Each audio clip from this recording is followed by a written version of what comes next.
Meu avô Teodoro me disse uma frase, uma única vez que nunca mais saiu da minha cabeça. Levaram meu pai com um caldo. Ele falou isso baixinho, olhando para um ponto qualquer no quintal, e depois de uma pausa que pareceu não ter fim, ele me contou a história que eu vou te contar agora. Aconteceu há muito, muito tempo. Ele era só um menino, morava com meu bisavô Inácio, minha bisavó Zélia e o irmão mais novo, o Xavier, num pedaço de terra simples, mas bem cuidado. Era uma daquelas casinhas simples com um quintal grande de chão batido e uma mangueira que dava a melhor sombra da região. A vida deles era sem surpresas. Acordar cedo, cuidar da pequena plantação de milho, apartar as galinhas. Meu bisavô era um homem sério, de pouca conversa, que só tinha olhos para a família e para o trabalho. E isso, segundo meu avô, já era o suficiente para incomodar. Porque um pouco mais para cima do terreno deles, no topo de uma elevação de terra que todos chamavam de outeiro, tinha outra casa. E lá moravam 3 mulheres, uma senhora e suas 2 filhas. Ninguém precisava dizer que elas eram gente que não prestava. As pessoas simplesmente sabiam. Eram do tipo que não se misturavam, que observavam a vida dos outros por cima da cerca, com um olhar que parecia medir e querer tudo o que era dos outros. Meu avô dizia que a inveja delas trabalhava em silêncio. Se a colheita do meu bisavô era boa, uma das mulheres passava na beira da estrada e ficava olhando, sem dizer nada. Se minha bisavó Zélia cantava enquanto estendia roupa no varal, a fumaça que saía da chaminé da casa delas parecia ficar mais escura. Eram coisas pequenas, agulhadas. Mas meu bisavô Inácio tinha uma regra: ignorar. Ele passava por elas como se fossem parte da paisagem, um cupinzeiro, uma árvore seca. Ele não dava bom dia, não olhava, não existiam. E isso talvez tenha sido o que fez tudo começar. O que fez a coisa toda azedar foi numa tarde de sábado na venda do vilarejo. Era o passeio deles. Meu bisavô o levava para buscar o que faltava em casa: querosene para o lampião, um saco de sal, às vezes um pedaço de rapadura que ele comia no caminho de volta. O lugar era pequeno, uma prateleira de cada lado e um balcão de madeira escura, sempre com uns 2 ou 3 homens encostados, jogando conversa fora. E uma delas estava lá, a filha mais nova, que tinha um sorriso que não era de verdade. Ela nos viu entrar e esperou. Quando meu bisavô terminou de juntar as coisas e foi pagar, ela se aproximou. Segurava um vidro escuro com um líquido denso dentro. Inácio, ela disse com a voz meio melada. Fiz uma garrafada boa para dar força. Leva para casa, é um agrado. O ar na venda ficou parado, todo mundo se calou, só olhando pelo canto do olho. Recusar um presente assim na frente de todo mundo era uma ofensa grave. Mas meu bisavô nem hesitou. Ele não foi grosso nem nada, apenas pousou a mão sobre a do homem do balcão para interromper o troco. Olhou para a mulher e disse com a voz firme: agradeço a boa vontade, mas aqui em casa a gente não é de tomar remédio sem ter doença. Ele se virou de volta para o balcão, pegou o troco e me puxou pela mão para a saída, deixando ela parada ali, com o vidro na mão e o rosto se fechando de puro ódio. Ninguém falou nada, mas o desaforo ficou no ar. Na volta, meu bisavô não tocou no assunto. Mas quando chegamos na bifurcação que dava para o atalho, o caminho mais curto que passava por trás do outeiro, ele parou. Agachou na minha frente, segurou meus ombros e olhou fundo nos meus olhos. Teodoro, nunca mais, você está me ouvindo? Nunca mais passe por este atalho. Dê a volta, ande o dobro, mas não corte caminho por aqui. Tem gente que não vale a pena ter por perto nem a sombra. Você me promete? Eu prometi, claro. Eu senti o peso daquelas palavras. Aquele dia, eu entendi que a distância que meu pai queria manter daquela gente não era só uma mania. Era uma questão de segurança. A promessa durou algumas semanas, mas a gente, quando é menino, tem a memória curta e as pernas compridas. A vida seguiu seu rumo e a gente foi esquecendo o que aconteceu na venda. Até que, num dia de semana, uma tia da minha bisavó, que morava mais para baixo no arraial, adoeceu. Era uma coisa que acontecia de vez em quando. Ela era bem velhinha e qualquer resfriado já a deixava de cama. Minha bisavó Zélia, que era a única parente por perto, desceu logo cedo para cuidar dela. Volto antes de escurecer, ela disse, dando um beijo na testa do meu bisavô. Deixei o feijão cozido. O dia passou arrastado. Eu e meu irmão Xavier brincamos no quintal até o sol começar a amornar. Perto do fim da tarde, o estômago começou a roncar. Foi quando a gente ouviu a voz da minha bisavó nos chamando logo abaixo na porteira da tia, acenando. Meninos, subam com a marmita pro pai de vocês, eu ainda vou demorar aqui. A gente se sentiu importante com a tarefa. Ela nos entregou uma marmita de alumínio ainda quente, com arroz, feijão e um pedaço de carne de panela. O cheiro era bom. Começamos a subir a estradinha, com o Xavier, que era menorzinho, tropeçando nos próprios pés para me acompanhar. Foi aí que a pressa foi maior que o juízo. Olhei para a bifurcação. O atalho parecia tão inofensivo, coberto de mato baixo, convidativo. Seria muito mais rápido. É só hoje, pensei, papai está com fome. E quebrei a promessa. Quando passamos pelos fundos da casa do outeiro, uma das filhas estava no quintal batendo um tapete. Ela nos viu, abriu aquele sorriso vazio e falou com a voz alta o bastante para o vento levar. Epa, meninos, levem um alô para o pai de vocês. Eu não respondi. Apenas apertei o passo, puxando Xavier pela mão. Senti uma coisa ruim nas costas. Eu tive certeza absoluta que tinha feito besteira. Elas agora sabiam. Sabiam que meu bisavô estava sozinho em casa. Chegamos correndo, a porta estava só encostada. E quando entramos, a cena que a gente viu me deixou paralisado. Meu bisavô estava sentado num banco de madeira de costas para a porta, completamente imóvel. Ele olhava fixo para a parede de barro, a boca entreaberta, o peito subindo e descendo num ritmo lento demais. E ao lado dele, de pé, estava a outra filha, a mesma da venda. Ela segurava uma tigela de barro e, com uma colher de pau, levava um caldo grosso e escuro à boca dele. Ele não mastigava, não engolia. O líquido simplesmente parecia escorrer para dentro. O cheiro que vinha da tigela era estranho, uma mistura de ervas fortes, fumaça e algo adocicado, enjoativo. Esperem um pouco, ela disse sem se virar, como se nossa chegada fosse a coisa mais normal do mundo. Já estou quase acabando. A raiva foi maior que o medo. Eu não sei de onde tirei coragem, mas ver meu pai, Inácio, daquele jeito, sendo tratado como um bicho, me subiu uma raiva. Eu e Xavier nos atiramos sobre a mulher. Não foi uma briga, foi um empurra-empurra desajeitado de duas crianças assustadas. A tigela caiu no chão, se espatifando e espalhando aquele caldo fedorento pelo piso de terra batida. A mulher soltou uma risada baixa, sem humor, e simplesmente se ajeitou e saiu pela porta como se nada tivesse acontecido. Xavier ficou ao lado do meu bisavô, sacudindo o braço dele, chamando. Pai, pai, acorda! Mas ele não se mexia. Eu saí em disparada, descendo a estradinha de novo, quase sem fôlego. Invadi a casa da tia, no meio das outras vizinhas que tinham ido ajudar, e tentei explicar o que tinha acontecido. Minha bisavó ficou branca. A tia, da cama onde estava deitada, segurou o braço dela. Zélia, não se meta com essa gente, ela falou com a voz fraca. Daí não vem coisa boa. Mas que mãe escutaria um conselho desses? Minha bisavó subiu comigo, e até a tia doente fez um esforço e veio mancando atrás, amparada por uma vizinha. As outras ficaram com medo. Encontramos meu bisavô ardendo em febre. Uma febre estranha, que deixava a pele dele gelada ao toque. Ele não comia, não bebia, não abria os olhos, não respondia. Passaram-se 2 dias nesse tormento. No terceiro dia, de manhã cedo, minha bisavó tomou uma decisão. Não tem jeito, vou ter que buscar um médico, vou pegar o primeiro ônibus. Eu insisti para acompanhá-la até a parada, que ficava a quase 1 quilômetro dali. Ela foi, e eu voltei correndo com uma angústia no peito. E foi quando cheguei em casa que encontrei Xavier sentado no batente da porta, chorando baixinho. O pai, Theo, ele foi embora. Embora para onde? Perguntei, já sentindo o chão sumir. Xavier apontou com o queixo trêmulo. Para cima. Para o outeiro. Ele só levantou da cama. O menino soluçou. Não falou nada. Eu chamei. Tentei segurar na perna dele. Mas ele não andava, Theo. Parecia que os pés dele nem tocavam na poeira. Ele só foi, retinho.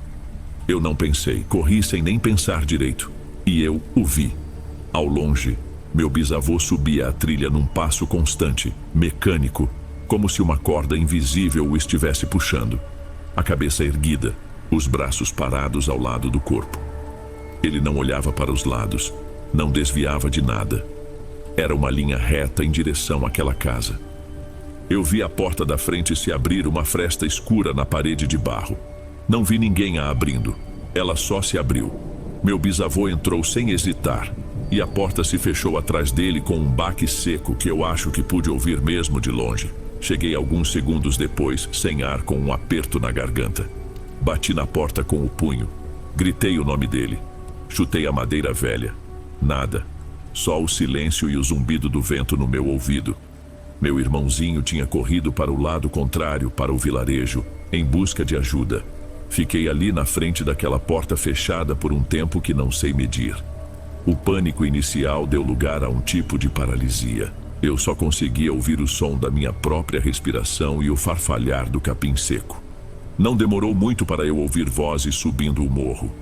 Era Xavier, voltando com nossa tia Amélia, que vinha amparada por 2 soldados do pequeno destacamento local. Eles usavam farda e carregavam facões na cintura com uma expressão séria de quem não estava entendendo a situação, mas viera resolver. Eu contei tudo de novo, atropelando as palavras, apontando para a porta. Ele entrou aí, eu vi! A porta abriu sozinha e ele entrou. Um dos soldados gritou "Ô, de casa!" forte, que ecoou sem resposta. Ele esperou um pouco e depois fez um sinal para o parceiro.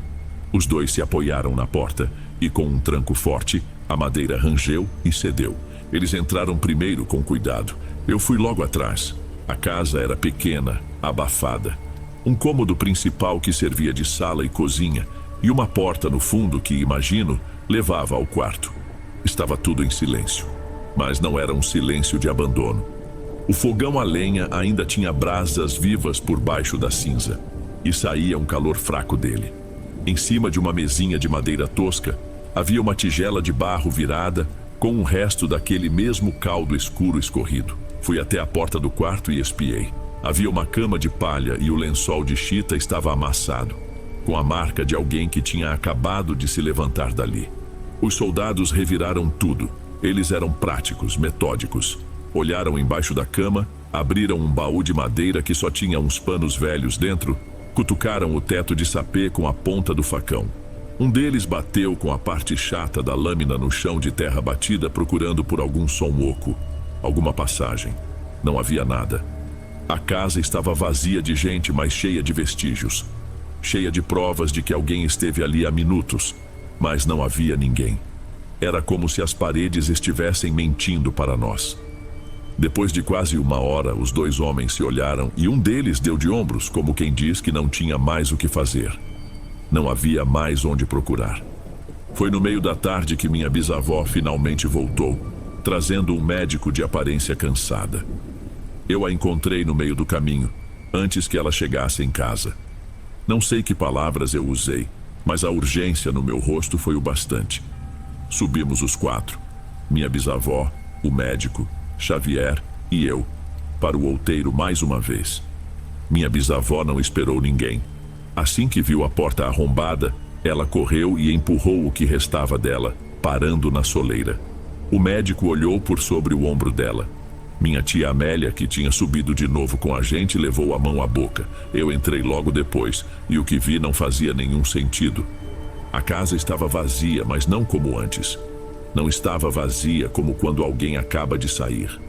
Era um vazio diferente, um vazio de décadas. As paredes estavam escuras de umidade e fuligem antiga.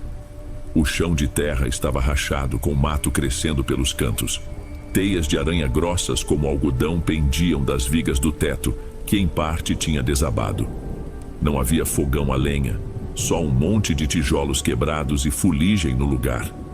Não havia cama, não havia mesa, não havia nada, apenas o cheiro de mofo e abandono. O vento passava pelas frestas e assobiava. Meu avô me contou que o pior não foi o medo, foi quando a ficha caiu para ele. O pior não era não encontrar o pai, mas perceber que não havia mais um lugar onde procurá-lo. Era como se da manhã para a tarde tivessem apagado não apenas aquelas mulheres e meu bisavô, mas o próprio rastro da existência deles. Procuraram por dias, claro, os soldados, alguns vizinhos, bateram o mato, olharam nas grotas, mas era inútil. De prometerem encontrá-lo, os soldados passaram a apenas balançar a cabeça com pena quando minha bisavó ia perguntar. Ela vestiu um xale preto que nunca mais tirou pelo resto da vida. A casa no outeiro, com o tempo, as pessoas foram esquecendo. Se você perguntasse, ninguém saberia apontar exatamente onde ficava. Quando meu avô terminou de me contar, ficamos em silêncio por um bom tempo. Ele então olhou para a xícara vazia na minha mão e disse, com a voz serena de quem aceitou o incompreensível: levaram meu pai com um caldos e foi só. Ele me pediu para passar mais um café, mudando de assunto, e eu nunca mais perguntei. Eu sabia que aquela era uma dor que ele carregou sozinho a vida inteira. A culpa por ter pegado aquele atalho. Um peso que, de certa forma, ele só dividiu comigo naquela única tarde.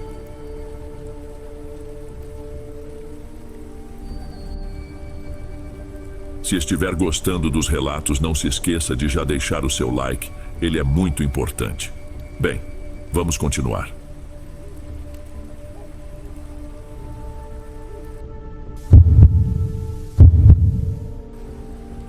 Se eu fechar os olhos, ainda consigo sentir o cheiro de terra úmida que meu irmão, Alfredo, trouxe para dentro de casa naquela noite. Não era cheiro de chuva. Era outra coisa. Uma coisa que entrou não só no corredor, mas na minha memória. Isso aconteceu faz uns bons anos. A gente morava num bairro tranquilo, uma daquelas ruas cheias de sobrados com muros altos, onde todo mundo se cumprimenta, mas ninguém sabe de verdade da vida de ninguém.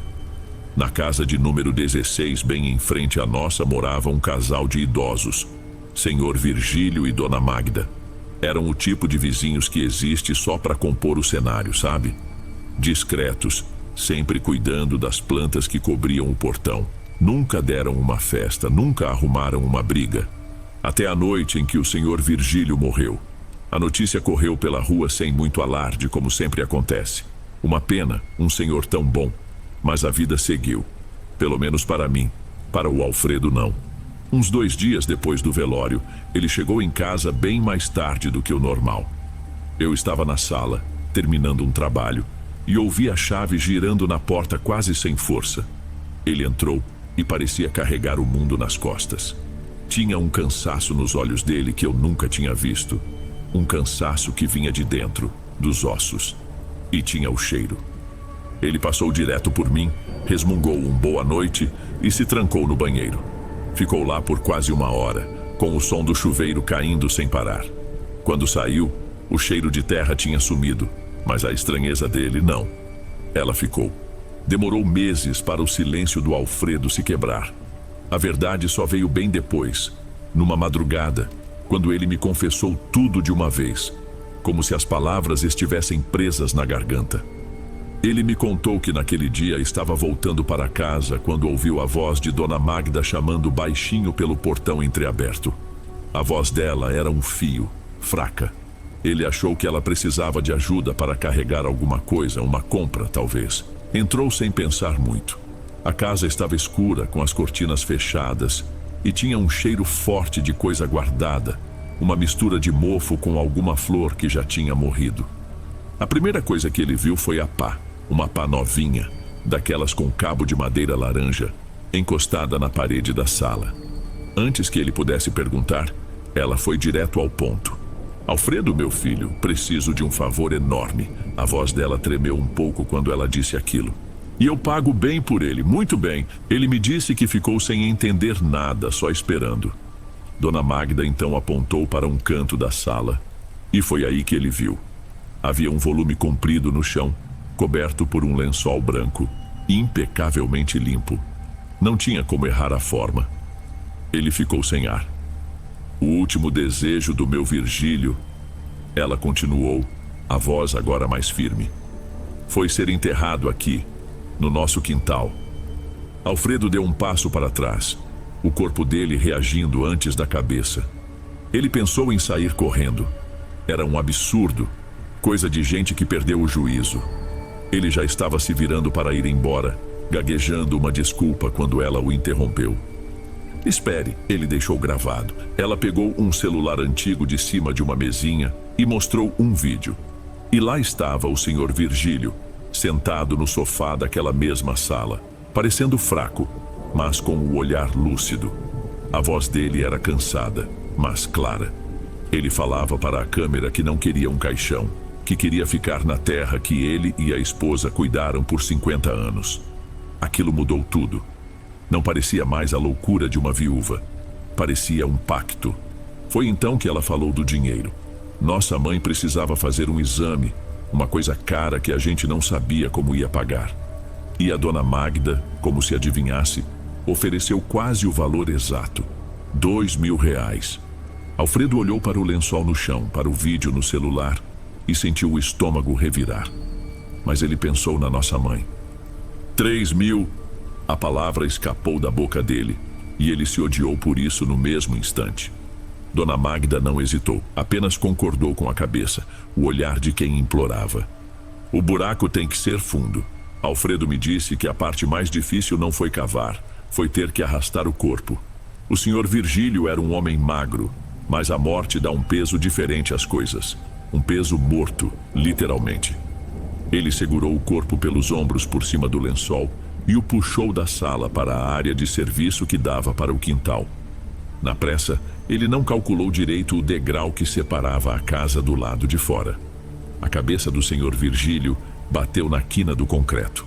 O som foi seco, oco, e Alfredo sentiu a vibração do impacto através do lençol nas pontas dos dedos. Alfredo congelou esperando uma reação da dona Magda, que observava tudo de uma cadeira de plástico sentada no escuro.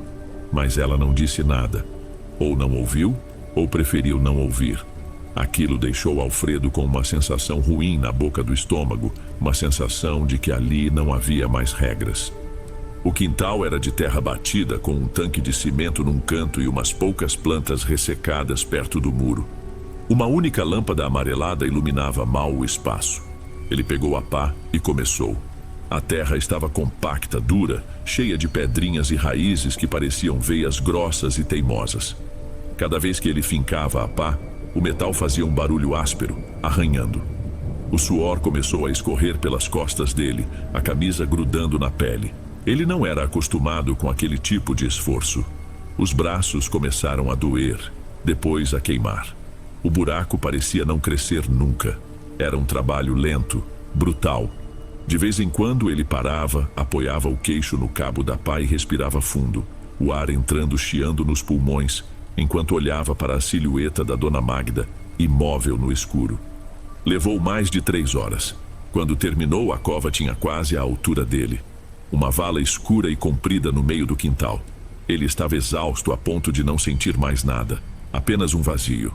Com a ajuda dela, eles empurraram o corpo para a beirada. O Sr. Virgílio rolou para dentro do buraco sem cerimônia nenhuma, caindo de lado no fundo com um baque pesado. A terra fofa amorteceu o som, mas não a imagem. Foi a primeira vez que Dona Magda fez um som, um suspiro agudo, como se só naquele instante ela tivesse entendido o que estava fazendo. Alfredo não esperou, começou a jogar a terra de volta. As primeiras pasadas foram as piores. O som da terra caindo sobre o lençol branco, cobrindo os contornos do corpo, primeiro os pés, depois as pernas, até tudo desaparecer sob um monte escuro. Ele trabalhou sem parar, num ritmo mecânico, até o chão do quintal ficar nivelado de novo. Espalhou umas folhas secas por cima, para disfarçar. Quando acabou, ele mal conseguia ficar em pé. Dona Magda se aproximou e lhe estendeu um envelope pardo, grosso de notas. A mão dela estava fria. "Obrigada, meu filho", ela disse, e a voz era apenas um sussurro. Ele pegou o dinheiro, virou as costas e foi embora sem olhar para trás. Foi nesse estado que ele chegou em casa. Foi com aquele cheiro e com aquele cansaço que ele passou por mim na sala. Passaram uns 3 ou 4 dias. Alfredo usou o dinheiro para pagar o exame da nossa mãe, e por um momento eu quase achei que as coisas iam voltar ao normal. Ele ainda estava quieto, mas parecia haver um alívio nele, a tranquilidade de quem resolveu um problema. Uma paz frágil, que não ia durar nada. A campainha tocou numa quinta-feira, já passava das 9 da noite. Minha mãe foi atender. Era a Dona Magda. Eu, da sala, vi a silhueta dela contra a luz da rua. O cabelo meio desgrenhado, um xale jogado sobre os ombros como se tivesse saído de casa com pressa. "Pois não, vizinha?" Minha mãe perguntou com a mão na porta. "O Alfredo está? Eu precisava falar com ele, é urgente." A voz dela era baixa e apressada. "Ué, a esta hora? Ele já está deitado, amanhã acorda cedo para ir para a aula. Mas eu posso pedir para ele passar aí amanhã de manhã se a senhora quiser." Dona Magda hesitou. Ela olhou por cima do ombro da minha mãe, tentando ver dentro de casa. Deu para sentir o desespero dela, mesmo de longe. "Não, deixa, eu volto outra hora," ela disse e se virou, andando rápido. Meu irmão, que tinha ouvido tudo do quarto, não esperou minha mãe fechar a porta. Ele saiu pelos fundos, deu a volta na casa e alcançou Dona Magda no meio da quadra, sob a luz fraca de um poste. Ele me contou que o rosto dela estava transtornado. "O que aconteceu?" ele perguntou, já sentindo uma coisa ruim. Ela se aproximou e o que ela disse em seguida não fazia nenhum sentido. "É o meu Virgílio," ela sussurrou, olhando para os lados como se as árvores pudessem ouvir. "Desde a noite em que você o enterrou, eu o escuto." Alfredo ficou parado, sem saber o que responder. Achou que era o luto, que a pobre senhora estava delirando. "Eu o escuto chorar." Ela insistiu e agarrou o braço dele. A mão dela era só pele e osso, mas tinha uma força surpreendente. Começa baixo, um gemido, mas de madrugada fica mais alto. É um choro de criança, Alfredo. E às vezes parece que ele está arranhando a terra, tentando sair. Ele me disse que sentiu um pavor tomar conta dele. Era uma loucura, mas a certeza no olhar dela era apavorante. Ele viu o corpo. Ele sabia que o senhor Virgílio estava morto, mas as palavras dela pintaram uma imagem que fez seu estômago revirar. "Ele não está em paz, você precisa tirar ele de lá." "Não," Alfredo respondeu na hora, a voz firme. "De jeito nenhum." Ele estava pronto para dar as costas e nunca mais tocar no assunto. Mas ela não o soltou. "Eu te dou 6.000 reais. Alfredo me contou que naquele momento, o dinheiro parecia a única coisa real no meio daquela loucura toda. Era algo que ele podia ver, contar, usar. O choro de um homem morto, não. Ele me disse que não aceitou só pela grana, mas também por um medo esquisito de que, se dissesse não, aquela assombração passaria a ser problema dele. Ele tinha colocado o corpo lá, afinal. A responsabilidade de algum jeito torto era dele. Voltar para aquele quintal foi a coisa mais difícil que ele já fez. A noite estava mais escura, ou talvez fosse só a impressão dele. Dona Magda não ficou sentada na cadeira dessa vez. Ficou em pé perto da porta, uma sombra tensa, segurando uma lanterna com a mão trêmula. A terra remexida estava mais fácil de cavar, mas o trabalho acabava com a cabeça dele. Cada pá de terra que ele tirava era como se estivesse se aproximando de algo que não deveria ser visto por ninguém. O som da respiração dele era a única coisa que quebrava o silêncio. Ele cavou e cavou. O suor agora era frio, até que a ponta da pá bateu em alguma coisa macia. Um baque abafado. Ele estava lá. Com as mãos ele começou a afastar a terra do lençol. O tecido estava úmido e manchado. Ele limpou a área onde deveria estar o rosto, o peito, e foi quando o coração dele deu um pulo que chegou a doer. O corpo estava de bruços. Ele recuou, quase caindo para trás. Não fazia o menor sentido. Ele tinha certeza absoluta, uma certeza que vinha do corpo dele, de como tinha ajeitado o senhor Virgílio na cova, olhando para cima. Um cadáver não se vira sozinho debaixo de 2 metros de terra. Era impossível. O que aconteceu? A voz de Dona Magda veio do escuro, esperando o pior. Ele tá virado. Alfredo gaguejou, a voz não parecendo a sua. Um silêncio pesado caiu sobre o quintal por alguns segundos. "Então desvire ele, meu filho," ela disse com uma calma que era mais assustadora que qualquer grito.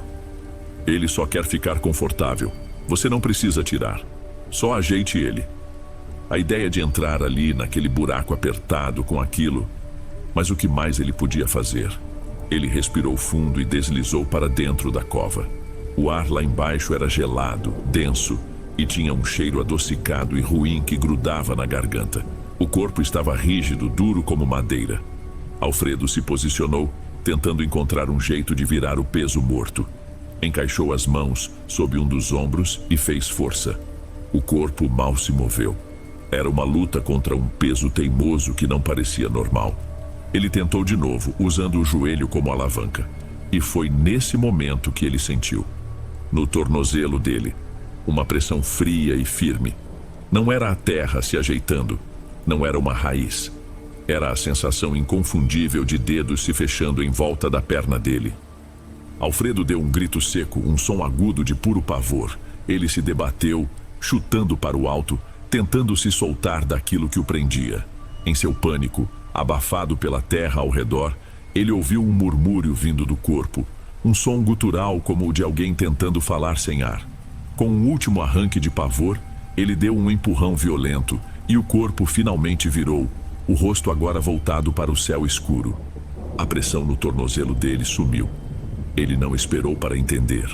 Agarrou-se às paredes da cova, fincando as unhas na terra úmida, e se arrastou para fora, ofegante, tremendo da cabeça aos pés. "Acabou?" perguntou Dona Magda. Alfredo não respondeu. Apenas pegou a pá e começou a jogar a terra de volta com uma velocidade desesperada, sem se importar em ser cuidadoso. Ele só queria que aquele buraco desaparecesse da face da terra. Ele terminou de cobrir o buraco. Eram quase 4 da manhã. O corpo dele tremia tanto que ele mal conseguia segurar a pá. Dona Magda se aproximou, estendendo o outro envelope, ainda mais grosso que o primeiro. Ele pegou o dinheiro sem dizer uma palavra, sem conseguir olhar para ela, e foi embora. Ele me disse que a promessa dela o seguiu pela rua escura. "Ele vai descansar agora, e nós nunca mais vamos te incomodar, meu filho. Eu prometo." Em casa, o ritual se repetiu. O chuveiro ligado por um tempo absurdo. O silêncio pesado. Mas daquela vez, quando ele saiu do banheiro, não parecia só cansado. Parecia mais velho. Havia uma coisa no olhar dele que tinha se apagado para sempre. No fim de semana seguinte, ele nos convidou para almoçar num restaurante bom, um lugar que a gente nunca podia pagar. Minha mãe ficou toda feliz. Na mesa, Alfredo pediu um suco, levantou o copo e, com um sorriso que não chegava aos olhos, disse: "Um brinde ao Sr. Virgílio." Minha mãe e eu nos olhamos sem entender, mas brindamos junto. "Ao Sr. Virgílio", nós repetimos. Para a gente, era só um nome. Para ele, era o fantasma sentado à mesa conosco pagando a conta. Os anos passaram, a gente se mudou daquele bairro, Dona Magda vendeu a casa e sumiu. Mas o quintal da casa 16 nunca saiu de dentro do Alfredo. Ele é um adulto hoje, um cara normal, com emprego, com uma vida. Mas eu vejo as cicatrizes. Ele nunca pisa na grama ou na terra descalço, nunca. Em churrascos de família, ele fica sempre na área de cimento. Ele também tem o costume de dar voltas enormes para evitar passar em certas ruas, e eu sei sem precisar perguntar o que aquelas ruas têm em comum: casas com jardins grandes na frente. Às vezes, à noite, eu o pego olhando para o nada com aquele mesmo olhar apagado daquela madrugada. Eu sei que ele está de volta àquele buraco escuro, sentindo a terra fria e a pressão de dedos que podem ou não ter estado lá. É um segredo que nós dois guardamos agora. Ele por tê-lo vivido, e eu por ser o único que sabe o verdadeiro preço daquele almoço que tivemos há tantos anos.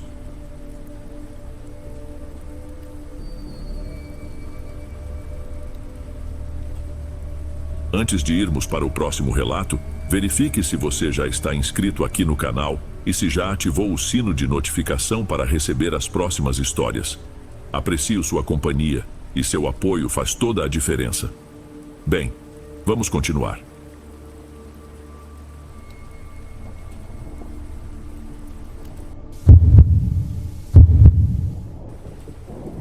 A última coisa que minha avó Carmen me disse na cama do hospital, com a voz já fraca, não foi um "eu te amo" ou um pedido para eu me cuidar. Ela segurou meu braço com uma força que eu não imaginava que ainda tivesse. Olhou bem dentro dos meus olhos e falou com uma clareza que eu nunca mais esqueci: "Silas, se um dia, depois que eu for embora, você me ouvir chamar lá do sítio, perto do poço. Não sou eu. Juro que não serei eu. Na hora, eu só concordei com a cabeça, sabe? Coisa de quem está se despedindo. Achei que era um delírio da medicação, uma confusão da idade. Aquele aviso ficou na minha cabeça, mas como uma lembrança triste e estranha, nada mais. A vida seguiu. Meses depois, quando a papelada do inventário finalmente saiu, aquela propriedade, a mesma do aviso dela, era oficialmente minha. Fazia anos que um primo distante usava as terras para umas cabeças de gado, mas ele nunca se aproximava da casa, dizia que o ar ali era pesado. Minha ideia era simples: passar umas semanas lá, fazer uma limpeza, consertar o que estivesse quebrado e depois decidir o que fazer. Talvez vender. A primeira vez que estacionei o carro na frente da porteira de madeira em junho do ano passado, eu entendi o tamanho do trabalho. O mato tinha tomado conta de quase tudo, cobrindo um caminho de pedras que levava até a varanda. A casa era simples, de alvenaria, com a pintura já descascada pelo sol e pela chuva, janelas de madeira e telha de barro. Tinha cara de lugar abandonado, de coisa esquecida. E bem no meio do terreno dos fundos, exatamente como nas poucas memórias que eu tinha de infância, estava o poço. Ele era o centro de tudo, uma construção circular de tijolos velhos, com uma cobertura improvisada de tábuas escuras e úmidas. De onde eu estava, na porta da cozinha, parecia um olho fechado no meio do quintal. Naquele momento, o aviso da minha avó voltou com tudo na minha cabeça. Me aproximei devagar. Hesitei, me sentindo um idiota. Eu sou um cara de 32 anos. O que eu estava esperando? Que ela fosse sussurrar meu nome de lá de dentro? Dei um riso sem graça e chutei uma das tábuas com a ponta da bota. O som foi oco, abafado. Era só um buraco com água no fundo. Uma história de gente antiga. Superstição. Mesmo assim, não tirei as tábuas. Decidi que aquilo podia ficar para depois. Os primeiros dias foram puro trabalho braçal. Abri todas as janelas para deixar o ar circular, tirei lençóis empoeirados de cima dos móveis e comecei a varrer uma sujeira que parecia ter anos. A casa tinha aquele cheiro de lugar fechado, uma mistura de madeira antiga e poeira. Mas às vezes, principalmente no quarto que tinha sido da minha avó, subia um outro cheiro, um que não combinava. Era um cheiro de umidade, mas não de mofo. Era algo mais mineral, mais terroso, como se tivessem jogado um balde de terra úmida no chão. Eu procurava a origem, olhava as paredes, o assoalho, mas não encontrava nada. Deve ser alguma infiltração que não estou vendo, eu dizia a mim mesmo. A primeira vez que ouvi o barulho foi na terceira noite. Eu já tinha me acostumado com o silêncio do campo, com o som dos grilos e o estalar ocasional da madeira da casa se assentando. Eu estava quase dormindo quando um som muito sutil me despertou. Vinha de fora. Um ruído de água, como se alguém tivesse jogado uma pedra em um lago. Fiquei deitado, ouvindo. Não aconteceu de novo. Na manhã seguinte, pensei que poderia ter sido um animal qualquer, um sapo maior pulando na água. Fazia sentido. Mas o som voltou na noite seguinte. E dessa vez não foi só um baque. Foi um ruído mais longo, mais arrastado. Um som de água sendo agitada, como se alguém estivesse se movendo lentamente dentro do poço. Levantei e fui até a janela da cozinha que dava para os fundos. A noite estava escura, sem lua. Não dava para ver nada além da silhueta das árvores e, mais perto, o contorno escuro do poço coberto. Fiquei ali, olhando por uns 10 minutos. Não vi movimento, não ouvi mais nada. Voltei para a cama me sentindo um idiota. O cansaço, a solidão do lugar. Devia estar começando a afetar minha cabeça. Eu estava pegando a paranoia da minha avó. Mesmo assim, na noite seguinte, antes de me deitar, fiz questão de verificar se a porta dos fundos estava bem trancada. 2 vezes. Passei quase uma semana naquela rotina. Durante o dia, o suor e o cansaço do trabalho manual mantinham minha mente ocupada. Eu capinava, lixava uma janela, planejava a pintura. Mas à noite, o silêncio trazia de volta aquela sensação de estar sendo observado, aquela expectativa por um ruído que não deveria estar ali. Os barulhos na água se tornaram mais frequentes.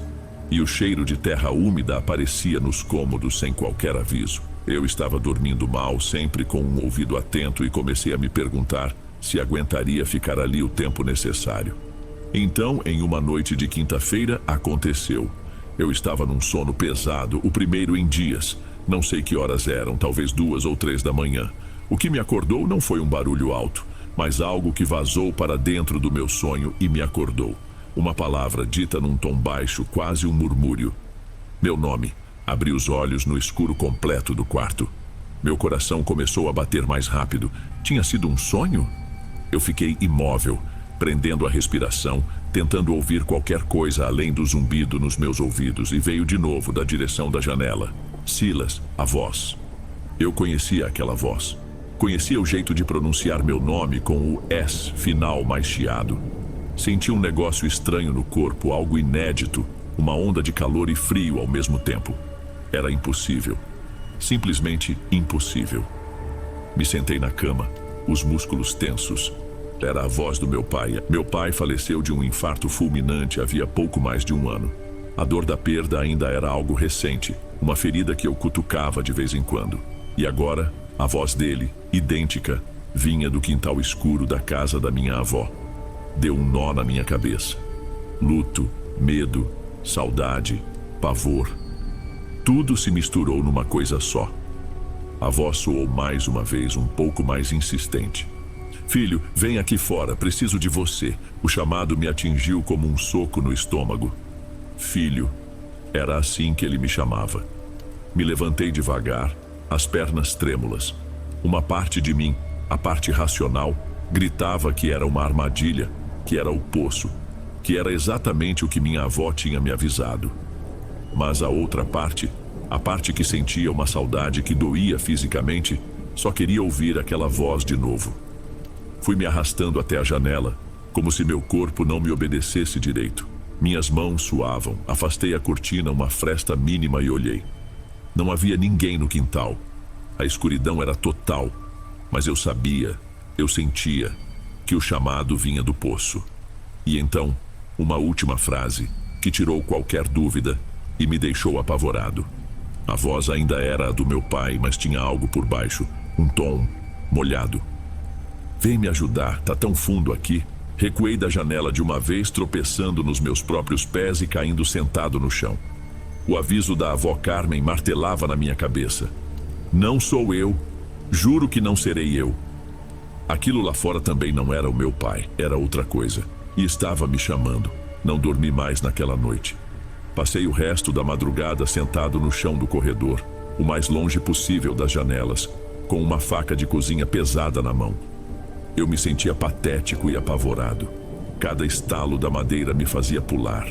A voz não voltou, mas o silêncio que ficou no lugar dela era 1000 vezes pior.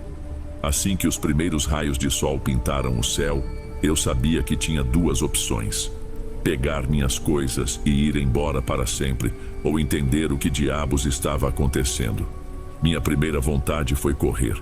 O medo de que aquilo pudesse me seguir, de alguma forma, me fez ficar.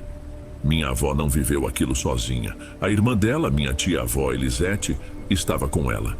Se existia alguma resposta, alguma explicação, estaria em algum lugar dentro daquelas paredes. Comecei a revirar a casa, não mais como alguém que limpa, mas como alguém que procura um tesouro ou uma bomba. Abri gavetas emperradas, mexi em caixas de papelão mofadas, desdobrei roupas de cama que cheiravam a guardado. No fundo de uma arca de madeira escura no quarto principal, embaixo de colchas e toalhas de mesa amareladas pelo tempo, encontrei uma pequena caixa de metal enferrujada nas bordas. Dentro, junto com santinhos e um terço quebrado envolvido em um pano grosso, havia um caderninho de capa preta, com as folhas surpreendentemente preservadas. Na primeira página, uma caligrafia elegante e um pouco tremida dizia: Diário de Elisete, começado em 1962.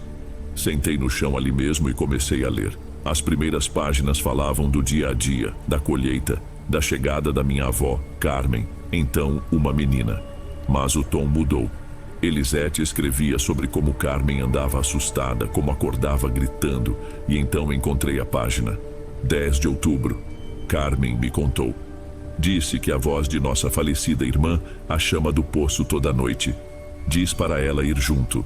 Aquilo me gelou por dentro. Eu disse a ela para rezar e nunca responder. Folheei as páginas com as mãos trêmulas. Encontrei a anotação sobre a noite final, a que minha avó sempre contava. A descrição era a mesma: os chamados, os arranhões na porta, o grito. Mas Elisete escreveu o que ela viu da janela, um segredo que talvez ela nunca tenha tido coragem de contar por completo. Não era a imagem de minha irmã que vi lá fora. Carmen viu o vestido, o cabelo, mas eu vi a coisa de verdade por um segundo, quando ela se moveu para a escuridão. Era comprida e magra, se movia de um jeito quebrado que não era de gente. E o rosto? Não havia rosto. Era um borrão de sombra, um buraco escuro. Os antigos diziam que esse poço é mais velho que a casa, que quem o abriu se perdeu dentro dele. Sinto que não é uma alma penada que vive ali, é uma fome antiga. Uma fome antiga. Fiquei com aquelas palavras na cabeça. Fechei o caderno. O terror que eu sentia agora era diferente. Não era só o medo do desconhecido. Era o medo de algo que conhecia a minha dor, que usou a memória do meu pai para tentar me puxar para a escuridão. A história da minha avó não era um aviso. Era um capítulo de algo muito maior e mais terrível. E eu estava escrevendo o próximo.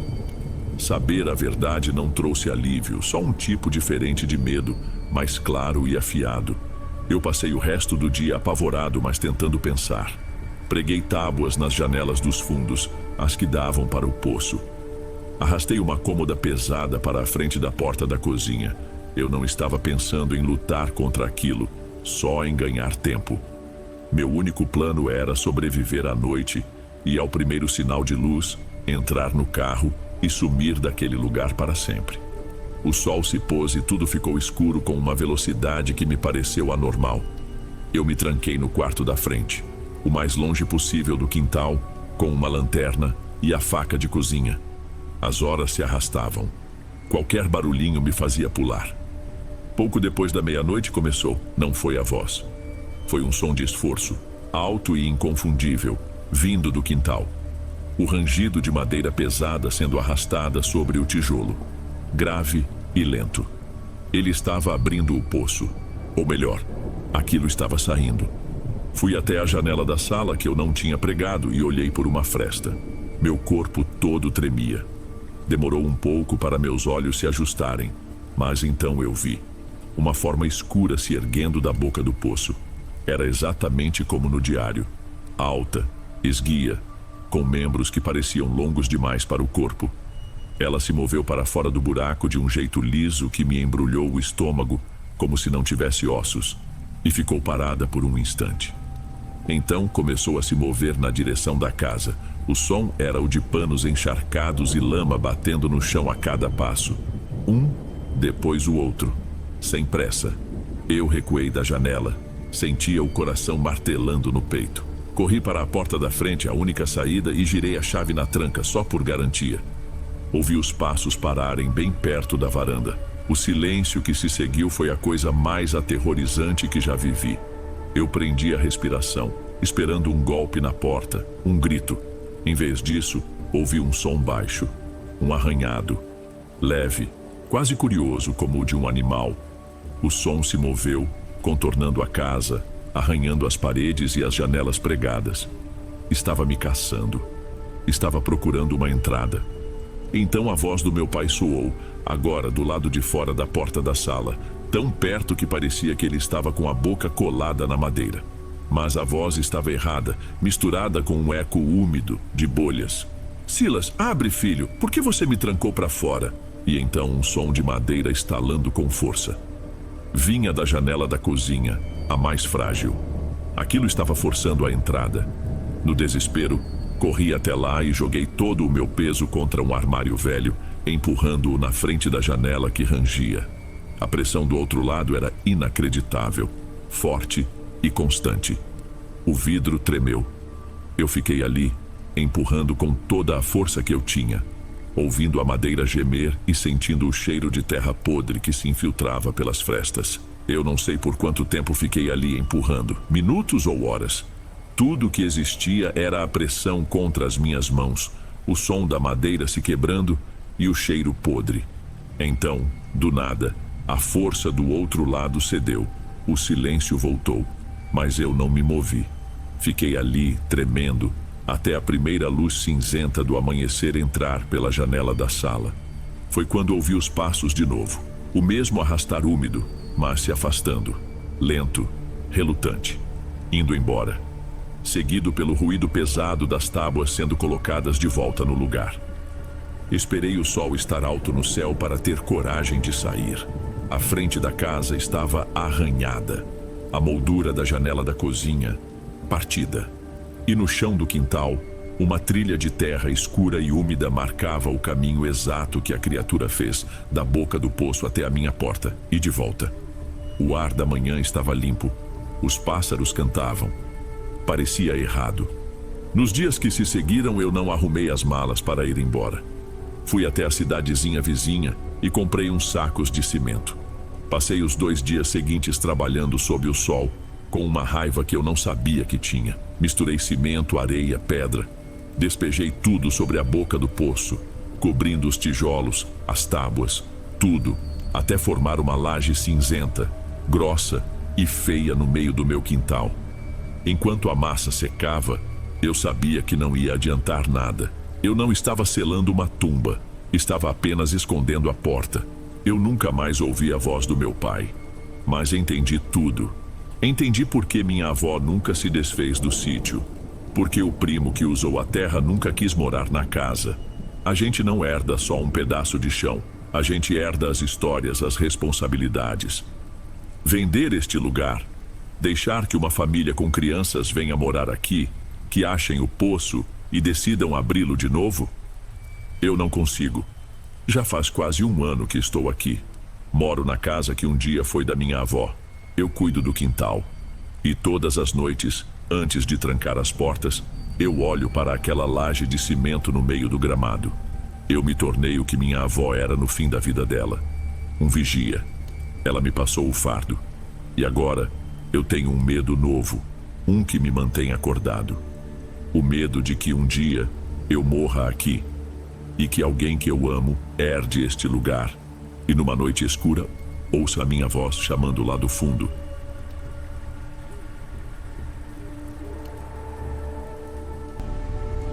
Bem, amigos, esses foram os relatos de hoje. Espero de coração que tenham gostado e ficarei muito feliz em te ver nos próximos. Agora na tela, estou deixando outros 2 bons vídeos que certamente irão gostar.